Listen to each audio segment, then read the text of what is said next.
Hello, everybody. Third day in Korea. Third day already? Third day already. God. And today we went to visit the royal palaces, which actually literally 500 meters from the hotel. So walking distance. Really impressive.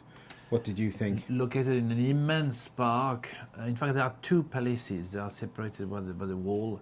The first one is more for the women, isn't it? Yeah, so there was like a section for the king, and then there were separate sections for the Queen Mother, the Queen, and the concubine. And all those women had their little booths, and the king would sort of do his business there with them, but he had the Queen and the Queen Mother, but they were in a row of 3 houses, so they were within the same courtyard. They were not big houses, to be honest. They weren't, no. I think they just had their own separate quarters, and then the palace was the main palace for all the important man's business that had to be done.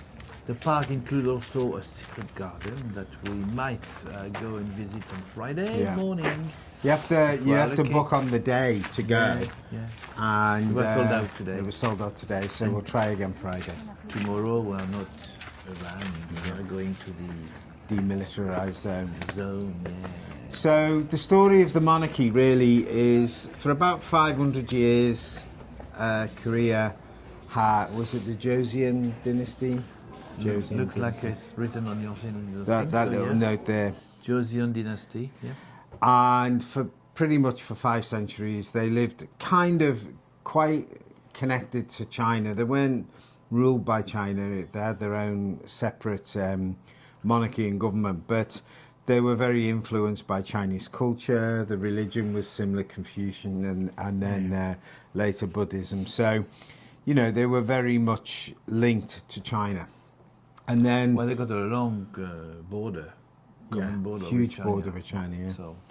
And then in the late 1890s, about 1895, something like that, the Japanese had militarized, and they fought a war with China over Korea on Korean land, and that sort of planted the roots of the anti-Japanese sentiment that's very apparent in Korea.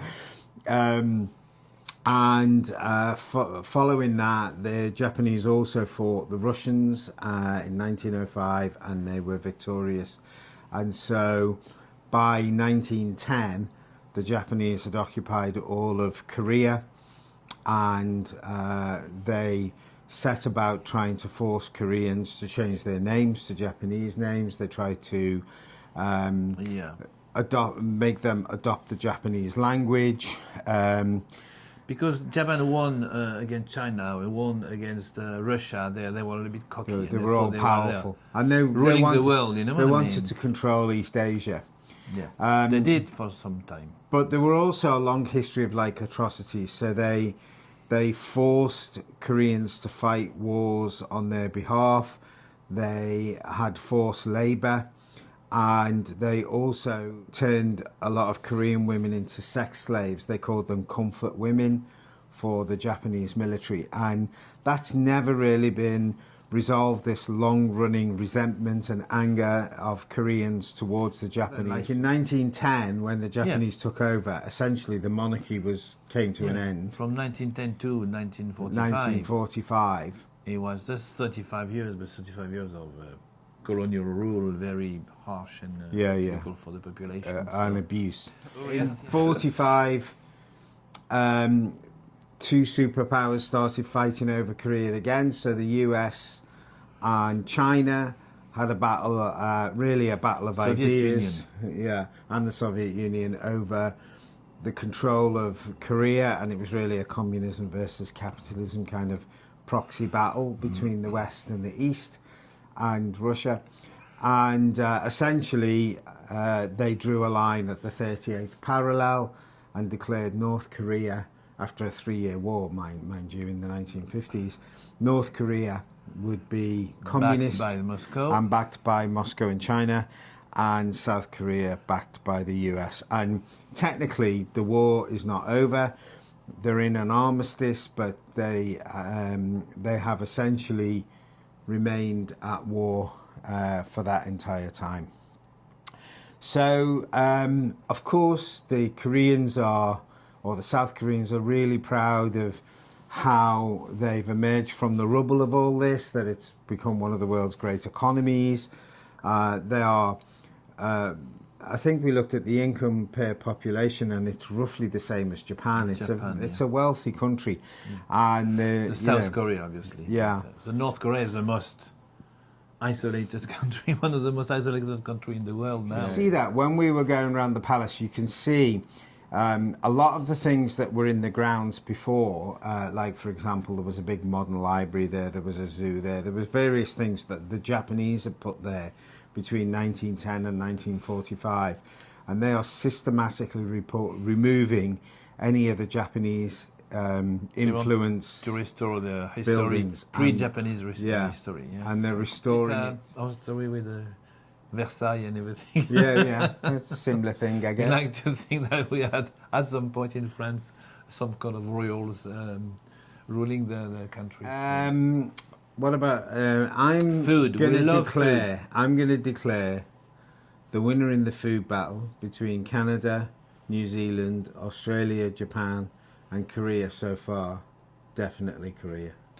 Yeah, Korea has a lot of Chinese influence in their food. That makes it a bit more familiar to us than Japanese one, and we enjoy it very, very much. For me, it's more of a texture thing. So when we're in Japan, the food is really, really good in Japan. So don't misunderstand what I'm saying.